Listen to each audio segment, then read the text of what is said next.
Welcome to magnet brains. मैं हूं तुम्हारी वैदी मैम और आज हम करने वाले हैं एमसीक्यू। अब देखो, तुम लोग ऑलरेडी थ्योरी पढ़ चुके हो। किसकी? Origin of life in organic evolution की। जितना भी थ्योरी रिलेटेड क्वेश्चन मतलब थ्योरी था हम पढ़ चुके हैं। अब हम टॉपिक वाइज क्या करेंगे, उसी थ्योरी को अप्लाई करना सीखेंगे कि अब भैया जो थ्योरी पढ़ी उसके रिलेटेड क्वेश्चन आएंगे कैसे। तो चलो बने रहना है मेरे साथ और मैग्नेट ब्रेन्स के साथ, जहां आपको मिलता है कंटेंट फ्री, इंग्लिश में भी, हिंदी में भी, किंडरगार्टन से लेकर ग्रेड 12 तक, और साथ में अब तो कॉम्पिटिटिव एग्जाम्स के लिए भी।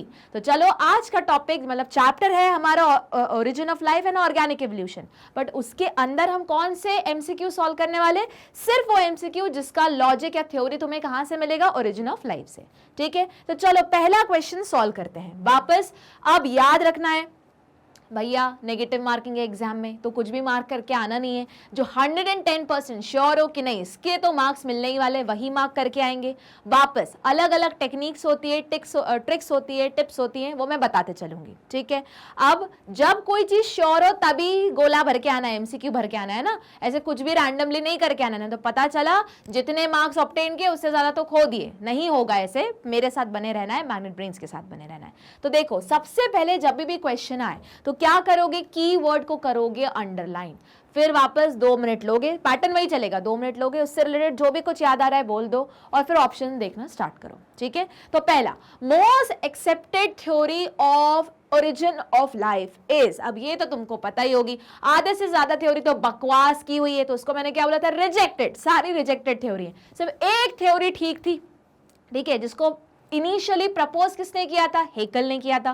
फिर उसके ऊपर उसको और फॉर्मुलेट किसने किया था? ओपैरन और हाल्डाने ने। और उसी का एक्सपेरिमेंट किसने किया था? मिलर एंड यूरे ने। तो ये जो 3-5 साइंटिस्ट के नाम लिए तो बहुत इंपॉर्टेंट है। ठीक है, अब वो क्या पूछ रहे हैं, बताओ इनमें से एक्सेप्टेड थ्योरी कौन सी है? तो अभी तो बोला ओपैरन और हाल्डाने वाली। अब ये कभी इस नाम से भी आएगी, कभी कभी वो ऑप्शन में दे देंगे प्रपोज बाय हेकल, तो फिर उस केस में वो ऑप्शन जाएगा तुम्हारा टिक, या फिर the theory which was checked by Miller's and Urey experiment. आई बात समझ में? चलो ऑप्शन देख लेते हैं।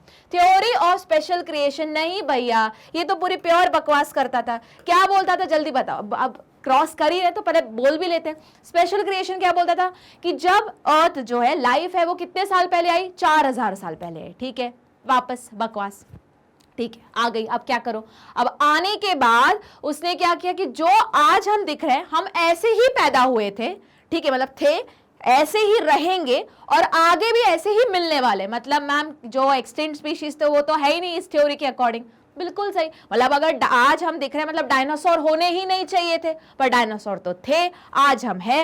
हो सकता है अगले में बहुत सारी स्पीशीज एक्सटिंक्ट हो जाए। तो ये थ्योरी क्या थी? रिजेक्टेड। कौन सी थ्योरी थी? Special creation. तो गड़बड़ थी ना थ्योरी, तो क्रॉस। क्योंकि उन्होंने क्या पूछा है? मोस्ट एक्सेप्टेड थ्योरी, मतलब बताओ सबसे करेक्ट थ्योरी कौन सी है। दूसरी, ओपैरन एंड हाल्डाने की थ्योरी। ये थ्योरी क्या बोलती थी कि सबसे पहले जो लाइफ आती है किससे? प्री एग्जिस्टिंग लाइफ से आती है, मतलब लिविंग चीज लिविंग से ही बनती है। पर जो पहली लाइफ बनी थी वो किससे बनी थी? एक नॉन लिविंग थिंग से। और उसी को हमने क्या बोला था? Organic evolution. इनऑर्गेनिक से ऑर्गेनिक चीजें बनी। अब ऑर्गेनिक चीजों में क्या आने लगा? वो रिप्रोडक्शन वाली प्रॉपर्टी आने लगी। रिप्रोडक्शन मतलब मैम कैसे? वो तो मॉलिक्यूल है। हाँ मॉलिक्यूल है, पर पहले एक छोटा सा था, बहुत बड़ा बड़ा एग्रीगेट बनाने लगा, फिर खुद को डिवाइड करने लगा, फिर वापस बनाने। तो ये समवॉट रिप्रोडक्शन की प्रॉपर्टी है। वापस ये किसने दिखाई थी प्रॉपर्टी सबसे पहले? मैम बना तो प्रोटीन था, पर ये प्रॉपर्टी शो किसने शुरू की थी? न्यूक्लिक एसिड ने। तो ये मैम ये वाली थ्योरी करेक्ट है। किसमें आती है? ओपैरन और हाल्डाने थ्योरी। ठीक है, आगे बढ़ लेते हैं। Natural selection theory. Ma'am natural selection तो डार्विन की थी, ये तो ओरिजिन ऑफ लाइफ है, तो ये तो क्वेश्चन के बाहर हो गई। हाँ बिल्कुल सही, तो बाहर हटा दो। अच्छा, कॉस्मोजॉइड थ्योरी क्या बोलती थी? मैम ये तो वही थ्योरी है कि हम यहाँ आए नहीं थे, हम यूनिवर्स में हम नहीं, मतलब हम आए किस फॉर्म में? स्पोर के फॉर्म में आए, है ना। और डस्ट के फॉर्म में कोई आके अर्थ पे छिड़क के चला गया और फिर हम बन गए। अरे नहीं, एकदम प्योर बकवास। वापस ये क्या है? क्रॉस। तो करेक्ट थ्योरी कौन सी है? ओपैरन हाल्डाने वाली थ्योरी।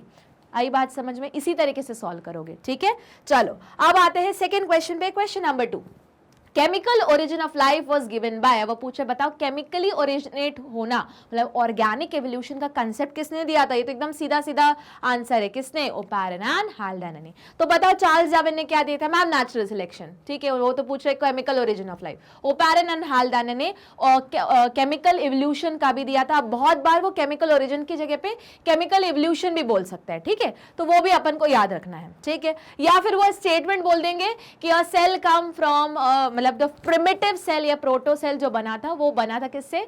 नॉन लिविंग चीज से बना था। तो बहुत बार ये ऐसे स्टेटमेंट के फॉर्म में भी ऊपर तुम्हें स्टेटमेंट में मिलेगा, ऑप्शन यही चलते रहेंगे, ठीक है। चलो लुईस पास्चर क्या किया था? अरे इसने तो स्पॉन्टेनियस जनरेशन ए बायोजेनेसिस वाली थ्योरी को डिसअप्रूव किया था, याद आया? चलो तो ये तो नहीं है, ये तो डिसअप्रूवल में थे, है ना, जिसमें वो थ्योरी बोली गई थी ए बायोजेनेसिस वाली स्पॉन्टेनियस जनरेशन कि अगर चूहे को उगाना है तो बस 21 दिन चाहिए, क्या करना है? गेहूं का बोरा लेना है और स्वेट लाइडन शर्ट डाल देना है और 21 दिन के बाद चूहे आ जाएंगे। तो ये सारी थ्योरी बकवास थी। ये किसने? 3 साइंटिस्ट ने बोला था कि ये सारी थ्योरी बकवास है। उसमें से एक साइंटिस्ट कौन थे? Lewis pasture. आई बात समझ में? चलो, और ये तो तुम्हें स्ट्रेट अवे क्वेश्चन याद करके जाओगे। तो करेक्ट ऑप्शन क्या है? Oparin and Haldane. चलो आगे मूव करें। Question number 3, according to biochemical origin of life. अब देखो इसी को ऑर्गेनिक इवोल्यूशन बोला है ना। बायोकेमिकल मतलब हर चीज हम किससे बने? केमिकल से ओरिजिनेट हुए। Biochemical origin of life theory अब क्या सही फिट हो रहा है? चलो पढ़ते चलते हैं। First life originated from non living material, हाँ बोल सकते हैं। चलो पर अभी क्या अच्छे से यही क्वेश्चन है? हाँ यही क्वेश्चन है। चलो अब इसमें अब देखो बोलोगे ये क्या सही है? हाँ मैम सही है। अब याद रखो जब तुमको ऐसा लगे कि मैम 2-3 स्टेटमेंट सही दिख रहे हैं तो एक ट्रिक आती है वहां पे, उसमें बोलते हैं मोस्ट एप्रोप्रिएट। मतलब ऐसे हम बोल सकते हैं कि तुम YouTube देखते हो, हाँ YouTube देखते हैं। अब दूसरा स्टेटमेंट मैं बोल रही हूँ तुम मैग्नेट ब्रेन चैनल देखते हो। अब ये स्टेटमेंट भी सही है, पहला वाला स्टेटमेंट भी सही है। पर अगर मैं बोलूं कि बताओ इन दोनों स्टेटमेंट में से ज्यादा करेक्ट स्टेटमेंट तुम एज अ स्टूडेंट कौन सा अप्लाई करोगे? यूट्यूब वाला कि मैग्नेट ब्रेन वाला? तो बोलोगे मैम है तो दोनों स्टेटमेंट सही, पर ज्यादा correct appropriate statement as a student कौन सा जाएगा तुम्हारा? सेकंड वाला। तो याद रखना यहां पे भी बहुत सारे ऐसे ऑप्शन मिलेंगे एकदम क्लोज ऑप्शन कि तुमको लगेगा अरे ये भी सही है, ये भी सही है, ये भी सही है, पर उसमें से तुम्हें चूज कौन सा करना है? मोस्ट एप्रोप्रिएट वाला, कि सबसे ज्यादा सही कौन सा है, ठीक है, और उसी पे तुम्हारे मार्क्स रहेंगे। यहां ये क्वेश्चन बहुत केयरफुली पढ़ना है, ठीक है। तो चलो बायोकेमिकल के according first life originated from non living material, हाँ पता है भैया कि ऑर्गेनिक चीज से मिली है, ठीक है, तो ये सही है, अभी के लिए टिक मार के रखो। अब अगला क्वेश्चन, अगला स्टेटमेंट पढ़ते हैं। First life came into existence by the combination, अब देखो ये ज्यादा करेक्ट वर्ड्स यूज कर रहे हैं, combination of chemical compound bye constant chemical reaction over long period of time. ये ज्यादा करेक्ट बोल रहा है, ऊपर भी वही बोल रहा है, पर ये ज्यादा इन डिटेल एक्सप्लेनेशन दिला है। वहां पे क्या बोल रहा है कि नॉन लिविंग मटेरियल, अब नॉन लिविंग तो कुछ भी हो सकता है, पर ये बोल रहा है कि नॉन लिविंग कैसे? केमिकल कंपाउंड्स थे जो कॉन्स्टेंटली क्या कर रहे थे? रिएक्ट कर रहे थे, और वो भी छोटे नहीं लंबे समय के लिए, तब जाके पहली लाइफ आई। तो ये ज्यादा करेक्ट हो रहा है, मोर एप्रोप्रिएट या मोस्ट एप्रोप्रिएट, मोर तो नहीं मोस्ट एप्रोप्रिएट, ठीक है। चलो आगे देखते हैं।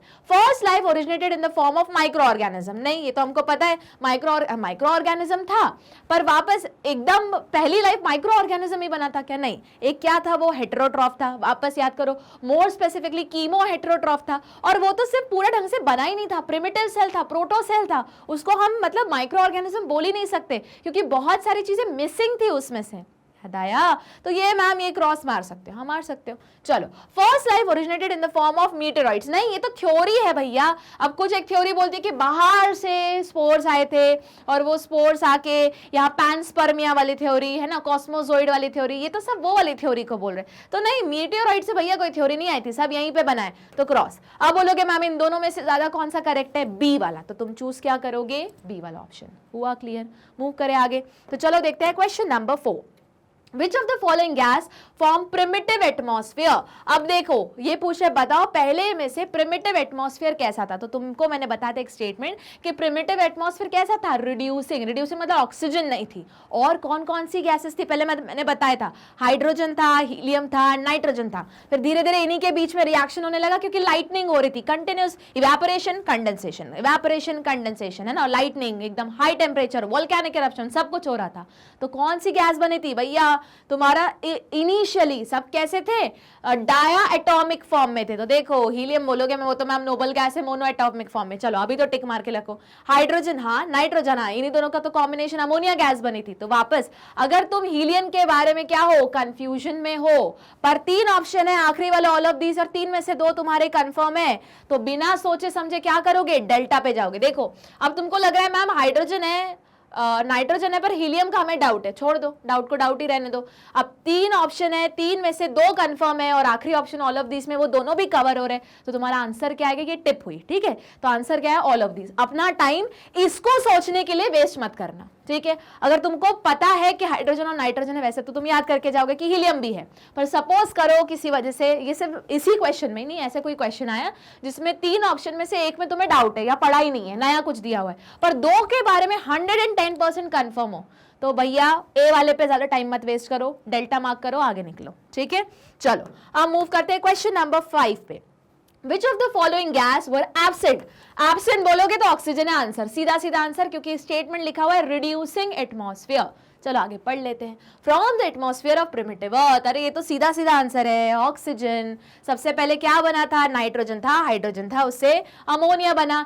सिमिलरली पैरेलल क्या बनने लगा, कार्बन के साथ रिएक्ट करके मीथेन बनने लगा, कार्बन डाइऑक्साइड भी बन गई, क्योंकि वाटर भी आ गया था तब तक, पर ऑक्सीजन अकेली नहीं घूम रही थी, क्योंकि पूरा एटमॉस्फेयर कैसा था, रिड्यूसिंग, रिड्यूसिंग मतलब ऑक्सीजन एब्सेंट, तो वही आया आंसर, ठीक है। तो टिक मैंने क्यों मारा है, नहीं तो बोलोगे मैम इस पे भी टिक मारा, आंसर तो ये सही है। टिक इसलिए मारा है क्योंकि ये वाला जो ऑप्शन है वो क्या है, नहीं है, ठीक है।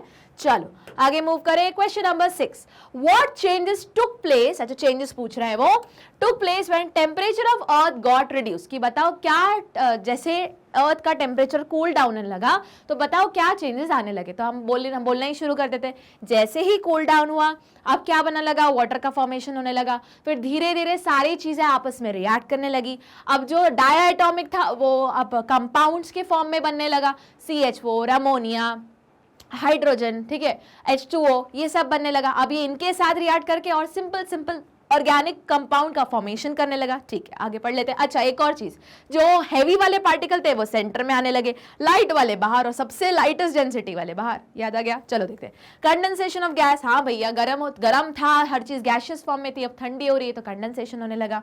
Heavy element like nickel, iron sank to the centre and form the solid core of earth, बिल्कुल सही, ये हो ही रहा था, तो पूरा सोलर सिस्टम में हो रहा था कि हैवीएस्ट पार्टिकल सेंटर में आ रहा था, उसके आसपास सारे सेलेस्टियल बॉडी रिवॉल्व करने लगी। अब अर्थ में भी वही होने लगा, जो कोर है उसमें क्या सबसे हेवी पार्टिकल्स चले गए, ठीक है, वही है। Light element like helium, hydrogen, oxygen, nitrogen, carbon occupied the atmosphere of the earth, बिल्कुल सही। पर क्या ऑक्सीजन के फॉर्म में था, नहीं था, क्योंकि एटमॉस्फेयर कैसा था, रिड्यूसिंग एटमॉस्फेयर। अब बोलोगे मैम इसके लिए हमें ऑप्शन आउट कर दे क्या, नहीं मत करो, ठीक है, ये इन जनरल बोल रहे हैं इसलिए इन जनरल चलने दो। तो आंसर क्या आएगा, D, all of the above. वापस अगर तुमको बोल रहे मैम इस ऑक्सीजन की वजह से हमको डाउट है, अरे गैसेस तो थी ना, भले ओपन फॉर्म में नहीं थी, कंबाइंड फॉर्म में थी, किसी ना किसी से कार्बन डाइऑक्साइड के फॉर्म में थी, पर ऑक्सीजन थी तो, ठीक है। चलो वापस अगर इसमें डाउट है पर 2 तो कंफर्म हो ना, तो आंसर क्या आएगा, डेल्टा, ऑल ऑफ दिस। चलो 7th क्वेश्चन देखते हैं। तो व्हाट इज नॉट ट्रू, अब देखो अब इन लोगों ने खुद बोल्ड में दिया है, पर कभी कभी वो ऐसे बोल्ड में नहीं देंगे, सिंपल सिंपल लिख देंगे और तुम सोचोगे ट्रू पूछ रहे हो और टिक करके आ जाओगे। पढ़ो क्वेश्चन को, ध्यान से पढ़ो कि क्वेश्चन क्या बोल रहा है। तो what is not true for hot dilute और प्रिमिटिव ब्रॉथ, वो पूछ रहे हैं कि हॉट डाइल्यूट या प्रिमिटिव ब्रॉथ के लिए क्या सही नहीं है। चलो देखते हैं। तो it is a mixture of organic molecule accumulated at the bottom of water body, बिल्कुल सही, ये सही है, ऑर्गेनिक मॉलिक्यूल अक्युमुलेट होने लगे थे और बॉटम ऑफ वाटर बॉडी, ठीक है। It is neutral and free from oxygen, हाँ वो फ्री फ्रॉम ऑक्सीजन भी था, फ्री फ्रॉम एंजाइम भी था और न्यूट्रल था। इट शो रैपिड डिग्रेडेशन, नहीं ऐसा तो कुछ नहीं था, रैपिड डिग्रेडेशन, उल्टा साथ साथ में मॉलिक्यूल्स आते जा रहे थे, बनते जा रहे थे, धीरे धीरे नए नए मॉलिक्यूल का फॉर्मेशन हो रहा था। It was free from enzyme, ये बिल्कुल सही है। तो ऑप्शन क्या बाकी रहा, C, it was it show rapid degradation, तो आंसर क्या आया, सी, ठीक है। अब देखो आप बोलोगे मैम ये तो हमने पढ़ा ही नहीं है, मत चिंता करो, अब एग्जाम में एंट्रेंस में ऐसा ही आता है। देखो अब ये तुमने भले नहीं पढ़ा है पर तुमने ये तो पढ़ा हुआ है कि ये था, ये था, ये था, तो जो बच गया वो तुम्हारा ऑप्शन हुआ, हुआ क्लियर? मूव करें आगे। तो चलो देखते हैं question number 8। Dash acquired self replication ability which is fundamental property of living form. अच्छा, तो सबसे पहले बताओ, सबसे पहले ऑर्गेनिक एवोल्यूशन में भी कौन सा मॉलिक्यूल का फॉर्मेशन इंपॉर्टेंट था? मैम प्रोटीन, हमने पढ़ा था। फिर प्रोटीन बनने लगा और साथ में और क्या बनने लगा? मैम न्यूक्लियोटाइड का फॉर्मेशन हुआ। हाँ, शुगर, फॉस्फेट, नाइट्रोजनस बेस साथ में आने लगे। अब एक न्यूक्लियोटाइड बना, उसके साथ क्या बना मैम? ऐसे लंबी चेन बनने लगी जो था न्यूक्लिक एसिड। और न्यूक्लिक एसिड क्या प्रॉपर्टी शो करने लगा? रेप्लिकेशन की प्रॉपर्टी, डिवीजन की प्रॉपर्टी, रीफॉर्मेशन की प्रॉपर्टी। अब बताओ सबसे पहले कौन सा आया था? डीएनए की आरएनए? आरएनए आया था। तो किसकी प्रॉपर्टी थी? सेल्फ रेप्लिकेटिंग वाली, तुम्हारी आरएनए की। अब यहाँ आरएनए लिखा है क्या, तो आरएनए मार्क करो। अगर आरएनए नहीं लिखा है तो किस पे जाओगे? तुम क्या बोलते हो? राइबोस न्यूक्लिक एसिड, तो न्यूक्लिक एसिड ढूंढोगे। ठीक है, प्रोटीन इंपॉर्टेंट था पर सेल्फ रेप्लिकेटिंग प्रॉपर्टी नहीं थी। पॉलीसेक्राइड नहीं भैया, पॉलीसेक्राइड शुगर मतलब है ना, शुगर की लॉन्ग चेन नहीं, लिपिड्स नहीं, न्यूक्लिक एसिड हाँ, बिल्कुल हाँ, तो करेक्ट आंसर है न्यूक्लिक एसिड। मूव करें आगे। तो चलो क्वेश्चन नंबर 9 देखते हैं। The nucleic acid along with inorganic and organic molecule form the first form of life called, बिल्कुल सही, पहला लाइफ बना था, प्रोटोसेल था वो, देख लेते क्या बोलते हैं। प्रोकैरियोट्स, एकदम प्रोकैरियोट्स नहीं बने थे। प्रोटीनॉइड्स नहीं भैया, एकदम प्रोटीन नहीं बने थे अभी। प्रोटोबायोन्ट्स, हाँ ये वर्ड पढ़ा हुआ है, अब देखो ये तुमको याद करके जाना पड़ेगा। और कीमोऑटोट्रॉफ नहीं भैया, कीमोऑटोट्रॉफ नहीं, पहले तो हेटेरोट्रॉफ थे तो ऑटोट्रॉफ वर्ड ही गलत है। तो करेक्ट क्या है? प्रोटोबायोन्ट्स। अभी देखो ये डायरेक्ट क्वेश्चन है, हमने याद किया था प्रोटोबायोन्ट्स, एज इट इज क्वेश्चन आ गया। ठीक है, चलो आगे मूव करते हैं। क्वेश्चन नंबर 10 पे क्या बोल रहा है? Dash are colloidal aggregation of hydrophobic proteins and lipid. ये एज इट इज स्टेटमेंट हमने पढ़ा हुआ है। एज इट इज स्टेटमेंट जो दिया है क्या बोलते हैं? कॉन्सर्वेट्स है ना, ये एज इट इज स्टेटमेंट है। तो क्या है? कोलॉइडल एग्रीगेशन है किसका? प्रोटीन एंड लिपिड्स का। अच्छा बताओ कॉन्सर्वेट्स को सिडनी फॉक्स ने क्या बोला था? माइक्रोस्फीयर। तो हो सकता है बहुत बार वो बोल दे the mixture of colloidal aggregation of hydrophobic protein and lipids were called by were termed as dash by Sydney Fox. तो फिर अब यहाँ पे तुम कॉन्जर्वेट्स नहीं ऑप्शन आएगा, यहाँ पे फिर लिखा रहेगा कहीं क्या? माइक्रोस्फीयर। तो अब ये वापस डायरेक्ट क्वेश्चन है। प्रोबायोन्ट्स, ईबायोन्ट्स, प्रोटोसेल तो करेक्ट, ईबायोन्ट्स तो है ही नहीं, प्रोटोबायोन्ट्स है, पर प्रोटोबायोन्ट्स का करेक्ट वर्ड ये प्रोबायोन्ट्स लिखा हुआ है और करेक्ट क्या है? कॉन्सर्वेट्स। ठीक है, चलो अगले क्वेश्चन पे मूव करें। 11th according to Oparin and Fox, Fox मतलब सिडनी फॉक्स, ठीक है, which of the following are said to be forerunner of the first form of life on earth। लो अभी बता दिया, ओपैरन ने क्या बोला? उसको कॉन्जर्वेट बोला। सिडनी फॉक्स ने क्या बोला? माइक्रोस्फीयर बोला। तो देखो ये भी सही है, ये भी सही है, बोथ ए एंड बी। तो करेक्ट क्या ऑप्शन क्या है? सी। वो क्या है? A and B. मूव करें आगे। देखो एकदम स्ट्रेट फॉरवर्ड क्वेश्चन चल रहे हैं पर उसके लिए याद तो करना पड़ेगा। चलो आगे question number 12। Choose the incorrect. चलो इनकरेक्ट चूज करना है। Statement regarding theory of biochemical origin of life, मतलब अब हमें इनकरेक्ट चूज करना है। तो हम क्या करेंगे?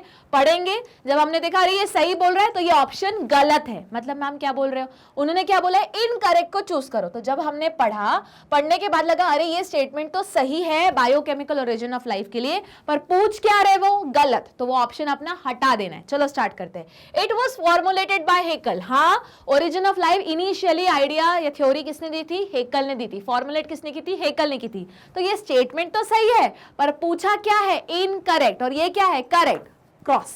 ठीक। दूसरा, it was developed by Oparin and Haldane. हाँ ये भी सही है, ठीक है, पर वापस पूछा क्या है? इनकरेक्ट, तो क्रॉस। इट सजेस्ट, अब देखो क्या बोल रहा है? प्रोटोबायोन्ट्स आर केमिकल, वापस देखो यहाँ प्रोटो लिखा है और पिछले वाले क्वेश्चन में ऑप्शन क्या था? प्रोबायोन्ट्स, इसलिए वो गलत किया था। ठीक है, It suggests protobions are chemical aggregates, हाँ ठीक है, formed from nucleic acid along with other organic and inorganic molecule। बिल्कुल सही, पर यह पूछा क्या है? गलत, क्रॉस। Sydney Fox call protobionts as coacervate. नहीं बाबा, माइक्रोस्फीयर अभी थोड़ी देर पहले किया था। तो ये ऑप्शन क्या है? ये गलत लिखा है और गलत ही पूछा है, तो आंसर क्या आया? डेल्टा। हुआ क्लियर? मूव करें आगे। चलो क्वेश्चन नंबर 13 देखते हैं क्या बोल रहा है। Arrange the following steps of Oparin Haldane theory in proper order and choose the correct option. देखो वापस यहाँ पे क्या है? मल्टीपल है, 4 स्टेटमेंट दिए और उसको अरेंज करना है अपन को सीक्वेंस वाइज। ठीक है, तो चलो अब स्टेटमेंट पढ़ लेते हैं, क्योंकि हमको थ्योरी तो याद है पर यहाँ कौन से स्टेटमेंट है उनको अरेंज करना है। ठीक है, तो फॉर्मेशन ऑफ फर्स्ट सेल, भैया ये तो सबसे लास्ट में आएगा, उसके पहले क्या हुआ था, ऑर्गेनिक एवोल्यूशन, है ना। ऑर्गेनिक मतलब मैम सबसे आखिरी में बनाना चाहिए। अब देखो यहाँ से शॉर्ट ट्रिक्स भी है, वो भी मैं सिखाते चलूंगी। ठीक है, सिंस ये स्ट्रेट अवे है तो पहले हम सीधे सीधे सॉल्व करेंगे, फिर उसको शॉर्ट ट्रिक के साथ सॉल्व करेंगे। ठीक है, तो मैम इतना क्लियर है कि ये जो 1 नंबर है ये तो आना चाहिए आखिरी में, लिख दो भैया आखिरी में। उसके बाद origin of earth and primitive atmosphere, हाँ ये सबसे पहले अगर पैदा कर रहे हो तो सबसे पहले अर्थ को तो बनाओ, अर्थ बन गई, फिर प्रिमिटिव एटमॉस्फेयर आएगा जो रिड्यूसिंग था। ठीक है, मतलब ये मैम इसके पहले तो है 2। ठीक है, formation of complex organic molecule, तो पहले अर्थ बनेगा फिर कॉम्प्लेक्स ऑर्गेनिक मॉलिक्यूल बनेगा। ठीक है भैया, और बाद में तो सेल आएगा। फॉर्मेशन ऑफ प्रोटोबायंट, और प्रोटोबायंट को ही फर्स्ट सेल बना था, मतलब मैम ये ऐसा कुछ आएगा, सेकेंड थर्ड फोर्थ और 1। तो देखो जरा ऑप्शन कहाँ है, ये रहा, सेकेंड थर्ड फोर्थ एंड 1। अब देखो ट्रिक, ठीक है, अब ये तो हमने सॉल्व कर लिया अपने अपने नॉलेज के अकॉर्डिंग। अब सपोज करो ये क्वेश्चन था पर ऐसा कोई क्वेश्चन आ गया जो तुमको उसमें से कुछ स्टेटमेंट्स पता है कुछ नहीं पता है। ठीक है, हम ट्रिक से सॉल्व करेंगे। कैसे, कौन मरेगा करोड़पति का ऑप्शन लगा के, कैसे, चलो। तो हमने ये बोल दिया कि जब हमने फर्स्ट स्टेटमेंट ये पढ़ा, हमने रफ थोड़ा अपने माइंड में ये अरेंज कर लिया। ठीक है, इतना क्लियर हो गया कि आखिरी में फर्स्ट ऑप्शन आना चाहिए। तो जरा ऑप्शंस देखो, यहाँ आखिरी में फर्स्ट ऑप्शन है क्या, ना, आउट, हाँ रखो, ये आउट, हाँ ये रखो। तो देखो अब जरा तुम्हारे आधी प्रॉब्लम सॉल्व हो गई। ठीक है, इतना को देख के, हाँ तो इतने को देख के तुम्हारी आधी प्रॉब्लम, 2 ऑप्शन तो भैया कट ही गए, 50-50 खेल लिया हमने। कौन से, ये 2 ऑप्शन। अब इन दोनों ऑप्शन में देखो तुमको इतना पता चल गया कि ये सेम है, अब सिर्फ तुमको अंदर ही रीअरेंज करना है। ठीक है, तो ये क्या करेगा, तुम्हारा टाइम बचाएगा, तुमको हर एक ऑप्शन पढ़ना नहीं पड़ेगा। 2 ऑप्शन ऑलरेडी बाहर हो गए, 2 ही बचे। अब इतना कंफर्म हो गया कि सेकंड पहले आएगा, आखिरी फर्स्ट आएगा। अब इन दोनों में से तुमको चूज करना है। हुआ क्लियर? तो ये देखो, ये क्या है, डिडक्शन थ्योरी। जब टाइम कम हो, अपन को ऑप्शन बहुत सारे लेके आने हैं, पर अपने पास टाइम नहीं है हर चीज पढ़ने के लिए, तो हमने डिडक्शन थ्योरी लगाई। अब ऑलरेडी तुम्हें 2 ऑप्शन को पढ़ना ही, सिर्फ 2 ऑप्शन में से चूज करना है। हुआ क्लियर? अब यहाँ तो ये तुमने ऑलरेडी एक सीक्वेंस बना दिया, फिर वो सीक्वेंस मैच करके देखा तो मिल गया। पर बहुत बार ऐसा होगा ही, ऐसा हर एंट्रेंस एग्जाम में कुछ तो वो अलग करेंगे ना। तो कुछ क्वेश्चन तुम्हारे कोर्स के रहेंगे, 1-2 स्टेटमेंट अंदर आउट ऑफ कोर्स रहेंगे। पर इतना याद रखो, आउट ऑफ कोर्स मतलब पूरा इंडिया के बच्चों के लिए ही, वो इंडिया के स्टूडेंट्स के लिए वो आउट ऑफ कोर्स रहेगा। पर ट्रिक यही है कि उसको इस डिडक्शन थ्योरी से सॉल्व करना पड़ेगा। ठीक है, मूव करें आगे। चलो क्वेश्चन नंबर 14 पे जाते हैं। तो क्वेश्चन नंबर 14 क्या बोल रहा है, which of the following is correct. अब देखो, अभी correct sequence of event in the origin of life. अभी तक वो पूछ रहे थे कि करेक्ट सीक्वेंस लगाओ, वापस ये करेक्ट सीक्वेंस ही पूछ रहे हैं। तो चलो एक बार अपन उल्टी स्टाइल से सॉल्व करेंगे, फिर सीधी स्टाइल से सॉल्व करेंगे। तो फॉर्मेशन ऑफ प्रोटोबायोंट, ठीक है, प्रोटोबायोंट तो भैया आखिरी में बने, तो लिख दो प्रोटोबायोंट जो है वो आखिरी में बना। अब बताओ, उन्होंने सेकेंड लिखा है सिंथेसिस ऑफ ऑर्गेनिक मोनोमर। तो भैया मोनोमर है, मतलब वो तो इसके पहले आएगा, मतलब फर्स्ट ऑप्शन कहीं आखिरी के साइड में, सेकेंड यहाँ पे है। ठीक है, सिंथेसिस ऑफ ऑर्गेनिक पॉलीमर, पहले क्या आता है, मोनोमर आता है, फिर पॉलीमर आता है, तो सेकेंड और थर्ड यहाँ पे। चलो आखिरी ऑप्शन देख लेते हैं, formation of DNA based genetic system. तो जो फॉर्मेशन है डीएनए, तो प्रोटोबायोंट्स के बाद कहीं हमारा, मतलब अब उन्होंने पूरा सिस्टम बोल दिया है, तो क्या बनेगा, मतलब मैम फोर्थ वाला कहाँ रहेगा, 1 के भी पीछे होना चाहिए। तो चलो आंसर देखते हैं, इसमें से कुछ दिख रहा है क्या। तो देखो, उन्होंने वापस अब इसी चीज को देखते हैं। तो हमारा सीक्वेंस क्या आया था, 2, 3, फिर 1 और फिर 4। ठीक है, तो देखो जरा है आंसर 2, 3, 1 और 4। अब देखो, अब इसको दूसरा तरीका सॉल्व करने का। इतना क्लियर हो गया कि सबसे पहले क्या आएगा, मोनोमर आएगा। इतना क्लियर हुआ कि नहीं, क्योंकि सबसे पहले क्या बना था, मोनोमर बनेगा, फिर पॉलीमर बनेगा, फिर तुम्हारा प्रोटोबायोंट है कि सारा एक साथ आ गया, और फिर तुम्हारा डीएनए जेनेटिक मटेरियल आ गया कहानी में। तो इतना मैम क्लियर हो गया कि सेकंड आएगा सबसे पहला ऑप्शन। तो देखो जरा यहाँ पे, इसमें सेकंड सबसे पहला रखो अभी के लिए, इसमें नहीं है हटाओ, इसमें नहीं है हटाओ। तो देखो हो गया तुम्हारा 50-50।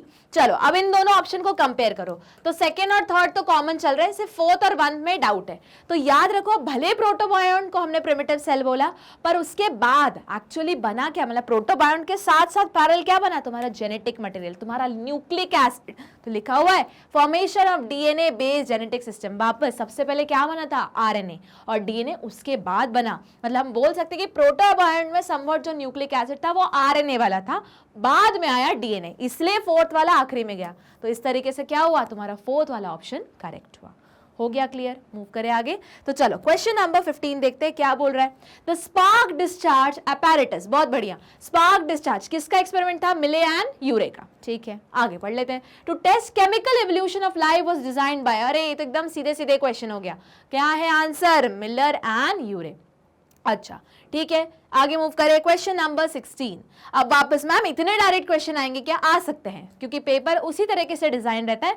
कुछ कम परसेंटेज रहता है जो एकदम डायरेक्ट का रहता है, मेजॉरिटी लॉजिकल बेस्ड रहता है कि तुम अपना जो थ्योरी तुम याद करके गए उसको यूज करो और अप्लाई करो और फिर सॉल्व करो। ठीक है, चलो क्वेश्चन नंबर 16 पे मूव करते हैं। The initial gases mixture of Urey Miller experiment contain all the following except पूछ रहे।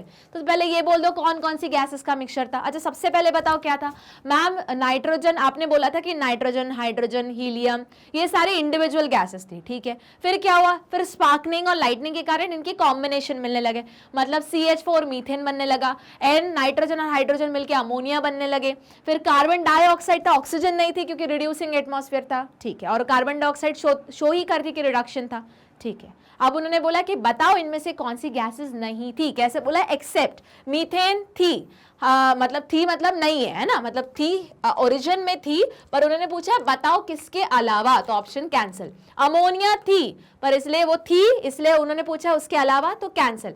ऑक्सीजन नहीं थी, तभी तो एटमॉस्फेयर को हम क्या बोलते थे? Reducing atmosphere. रिडक्शन का मतलब क्या होगा? ऑक्सीजन नहीं रहेगी और हाइड्रोजन रहेगा, पर उन्होंने पूछा है कौन सी नहीं थी, तो ये कैंसिल हो गया। हुआ क्लियर इतना? वापस आज का अगर किसी ने पूछा बताओ आज का एटमॉस्फेयर कैसा है, तो तुम बोलोगे ऑक्सीडाइजिंग। क्यों? ऑक्सीजन है, 21% ऑक्सीजन है एटमॉस्फेयर में, और उस टाइम कैसा एटमॉस्फेयर था? रिड्यूसिंग, क्योंकि ऑक्सीजन ही नहीं थी। कंबाइंड फॉर्म में थी, H2O के फॉर्म में थी, CO2 के फॉर्म में थी, पर O2 नहीं थी। ठीक है, चलो आगे मूव करें, तो इसका करेक्ट ऑप्शन है O2। Question number 17। In Urey Miller experiment the ratio of methane is to ammonia is to hydrogen was. आप देखो यहां कैच है, यहां तुम्हें कंफ्यूज करेंगे। तुम तो अपना रेशियो याद करके जाओगे 2:1:2। अरे पर देख तो लो ये 2:1:2 को किसका रेशियो है? तुम्हारे जो मैंने थ्योरी पढ़ाई थी इसमें मैंने 2:1:2 का ही रेशियो पढ़ाया था, पर को रेशियो क्या था पता है? Ammonia is to methane is to hydrogen, ये रेशियो पढ़ाया था। अब उन्होंने क्या कर दिया? इसी को उन्होंने अदल बदल कर दिया। अब तुम क्या करोगे? तुम्हारे दिमाग में अरे 2:1:2 तो लिखा ही नहीं है, ऑप्शन गलत, क्वेश्चन गलत, बस ये घोषित करके आ जाओगे। ऊपर देखो, अब तुम्हारा 2:1:2 है, तो तुम्हारा ऑप्शन क्या दिया है? मीथेन। तो मीथेन का 1 दिया है, तो 1 कहां पे? यहाँ है, यहाँ है, यहाँ है, रखे रहो। उसके बाद तुम्हारा क्या है? अमोनिया। अमोनिया का क्या है? 2 है, तो देखो जरा 2 है, यहाँ है, यहाँ है, यहाँ 1 है, तो ये कैंसल, ये कैंसल। और क्या है तुम्हारा? हाइड्रोजन का भी 2 है, तो करेक्ट ऑप्शन क्या रहा? 1:2:2। ठीक है, अब वापस अगर तुमको याद हो, अगर मैंने इसमें डिडक्शन मेथड बोला कि नहीं मैम डिडक्शन मेथड लगानी है, तो कैसे? तो याद रखो कि 2 2 थे, 1 1 था, तो यहाँ पे 2 1 है और 2 1 है, तो ये ऑप्शन कैंसिल हो गए, बच गया तुम्हारा ये वाला ऑप्शन। अब ये तो तुमको इतना तो याद करके जाना पड़ेगा ना कि सबसे कम क्वांटिटी में क्या था? मीथेन था, तो बाकी बच गए तुम्हारे 2 and 2 में। हो गया क्लियर? मूव करें अगले क्वेश्चन पे। Question number 18। The primary gases that were used by Miller in his experiment are. बहुत बढ़िया, अच्छा क्वेश्चन है। हमको पता है ऑक्सीजन तो नहीं है, तो जिस भी ऑक्सीजन क्वेश्चन ऑप्शन में ऑक्सीजन है उसको बाहर कर देना है। हमने लॉजिक लगाया, जब हमने देखा अरे ऑक्सीजन तो किसी भी ऑप्शन में नहीं है, चलो कोई बात नहीं। अच्छा कौन सी गैसेस थी मैम? अमोनिया था, अभी रेशो हमने बोला अमोनिया तो होना ही चाहिए, ठीक है लिख दो भैया। मीथेन भी होना चाहिए, CH4 लिख दो, और H2 तो होना ही चाहिए। अब इन तीनों में से अगर कोई एक ऑप्शन गायब है तो वो ऑप्शन गायब हो जाएगा। तो देखते हैं जरा, ये वाला देखते हैं, इसमें मीथेन है, अमोनिया है, H2 है, तो ये थोड़ा डाउटफुल है, हो सकता है। आगे CH4 है, CO2 है, N2 है, नहीं भैया ये बाकी ये दो कौन मेंशन करेगा, तो बाहर। वापस अमोनिया है, ये है, और H2 नहीं है, बाहर। अब अमोनिया भी है, H2 भी है, और अब इसमें डाउट कहाँ आ गया कि नाइट्रोजन है और यहाँ ऑक्सीजन हाइड्रोजन है, अब वाटर है। अब बताओ इसको याद कैसे करोगे? बोला था ना कंडेंस हो गया था, तो याद करना फ्री नाइट्रोजन नहीं, फ्री नाइट्रोजन अभी भी है, ठीक है, पर ज्यादा नाइट्रोजन किसके साथ मिक्स हो गया था? तुम्हारा अमोनिया के फॉर्म में। तो इसको इस तरीके से याद करके बाहर निकालोगे, और सिंस हर चीज कंडेंस होती जा रही थी, तो कंडेंस हो रही है मतलब क्या? लिक्विड फॉर्म में आ रही, मतलब स्टीम कन्वर्ट होकर किस में? वाटर में। इस तरीके से याद रखोगे, ठीक है। मूव करें आगे, क्वेश्चन नंबर 19 पे मूव करते हैं। The simple organic compounds formed in Urey Miller experiment was, ये तो तुमको याद करके जाना है, कौन कौन से मिले थे, यूरिया मिला था, अमाइनो एसिड मिला था, लैक्टिक एसिड मिला था, तो ऑल ऑफ दिस, ये तो स्ट्रेट अवे क्वेश्चन है, याद करके जाएंगे, ठीक है। वापस अब बोलोगे मैम अमाइनो एसिड यूरिया के बारे में कंफर्म है, लैक्टिक एसिड के बारे में डाउट है, तो वही चीज अगर 3 में से 2 कंफर्म है और आखिरी ऑप्शन डेल्टा है ऑल ऑफ द अबव, तो सीधे सीधे तीसरा को कंफ्यूजन में पड़े रहने दो। 2 अगर तुम 110% श्योर हो तो किस पे जाओगे, डी वाले ऑप्शन पे। चलो क्वेश्चन नंबर 20 देखते हैं। The diagram given below represent Miller and Urey experiment, identify 1 2 3 4। चलो बहुत बढ़िया। अब ये एज इट इज डायग्राम हमने याद किया था, ये एनसीईआरटी का डायग्राम है, इस टाइप के क्वेश्चंस आ सकते हैं। तो सबसे पहले 4 क्या है, सबसे इजी मैम स्पार्क प्लग, हाँ बहुत बढ़िया, चलो देख लेते हैं। कहाँ पे लिखा है स्पार्क प्लग। अच्छा 3 वाला क्या था मैम, वाटर इन आता था, वाटर आउट होता था कंडेंसेशन के लिए, तो मैम 3 वाले पे तो अच्छा चलो 4 से स्टार्ट करते, तो मैम इलेक्ट्रोड भी बोल सकते हैं, स्पार्क प्लग भी बोल सकते हैं। 4 में इलेक्ट्रोड लिखा है, 4 में इलेक्ट्रोड लिखा है, इसमें भी इलेक्ट्रोड लिखा है, इसमें भी इलेक्ट्रोड लिखा है, मतलब मैम सब में ही सही रखा है, तो ये तो सही है। 3rd वाले में कंडेंसेशन हो रहा था, अब यहाँ पे क्या है, एक जगह वाटर इन हो रहा था, एक जगह वाटर आउट हो रहा था, ठीक है। तो देखो जरा 3rd वाले में वाटर इन, उसके बाद तुम्हारा यहाँ वाटर इन, यहाँ पे वाटर इन, और यहाँ वाटर ट्रैप, नहीं वाटर ट्रैप नहीं था, वाटर इन ही हो रहा था, यहाँ से बाहर निकल रहा था क्योंकि कंडेंस हो रहा था, तो ये ऑप्शन गया बाहर क्योंकि इसमें क्या लिखा है, वाटर ट्रैप लिखा है। चलो अब 1 वाले में, तो 1 वाला क्या कर रहा था, स्टीम क्रिएट करके ऊपर की तरफ भेज रहा था, और वैक्यूम पंप भी था, ठीक है। तो वाटर ट्रैप देखो इसमें लिखा है वाटर ट्रैप आउट, अब ये दोनों लिखा है towards vacuum pump, towards vacuum, ठीक है एकदम सही। अब ये ऊपर वाला नहीं है, ये 1 इस जगह पे है, ठीक है, वैक्यूम क्रिएट था ना। अब तुम्हारे पास 2 ही ऑप्शन बचे, दोनों में से क्या सेम है भैया, vacuum trap, water water trap, water in और इलेक्ट्रोड्स। अच्छा ये नंबर उन्होंने ऊपर नीचे किए हुए हैं, तो जरा आंसर देखते हैं, इसका आंसर क्या है, तो ए है टुवर्ड्स। अब देखो यहाँ पे कितना माइन्यूट वर्ड है, तुमने अगर देखा होगा सब कुछ सेम है, सिर्फ एक है टुवर्ड्स और एक है फ्रॉम। तो देखो ये क्या है, ये टुवर्ड्स वैक्यूम पंप जा रहा था, है ना, वैक्यूम क्रिएट हो रहा था क्योंकि उस टाइम वही था, और उसके बाद फिर सारी चीजें यहाँ रिएक्ट हो रही थी। तो ये बहुत छोटी छोटी जो डिटेल है, वापस एनसीईआरटी में उन्होंने इतना इन डिटेल लेबलिंग नहीं की हुई है, इन जनरल डायग्राम दिखा है, तो अपन ये याद करना है क्योंकि देखो डायग्राम बेस्ड क्वेश्चन भी आ सकते हैं, ठीक है। तो फटाफट स्क्रीनशॉट ले लो, इंपॉर्टेंट है। मूव करें आगे। अच्छा तो यहाँ पे सिर्फ इस टॉपिक का, कौन से वाले टॉपिक का, जो तुम्हारे ओरिजिन ऑफ लाइफ है उसके एमसीक्यू खत्म होते हैं, चैप्टर नहीं खत्म हुआ है, चैप्टर के अंदर जो पहला टॉपिक है ओरिजिन ऑफ लाइफ वो हुआ खत्म, कि लाइफ ओरिजिनेट कैसे हुई। अब क्या करोगे, वेबसाइट पे जाओगे www.magnetbrains.com, वहां पे कॉम्पिटिटिव एग्जाम वाली जो जगह है, यहाँ जहाँ CUET लिखा हुआ है, देखो बाहर है CUET, उस पर क्लिक करोगे तो अलग अलग सब्जेक्ट्स शो करेंगे, उसमें से अपने सब्जेक्ट के चैप्टर्स यहाँ पे तुम्हें दिखेंगे वॉच ऑल वीडियोस के अंदर, उसको सिलेक्ट करोगे और सुनना शुरू करोगे। जो आज पढ़ा रही हूँ आज ही बैठ के लर्न कर लो, और लाइक शेयर सब्सक्राइब करना नहीं भूलना है, क्योंकि मिलके हमको CUET को क्रैक करना है, एक बहुत अच्छा कॉलेज अचीव करना है हमारे ग्रेजुएशन के लिए। तो मिलते हैं अगले लेक्चर में।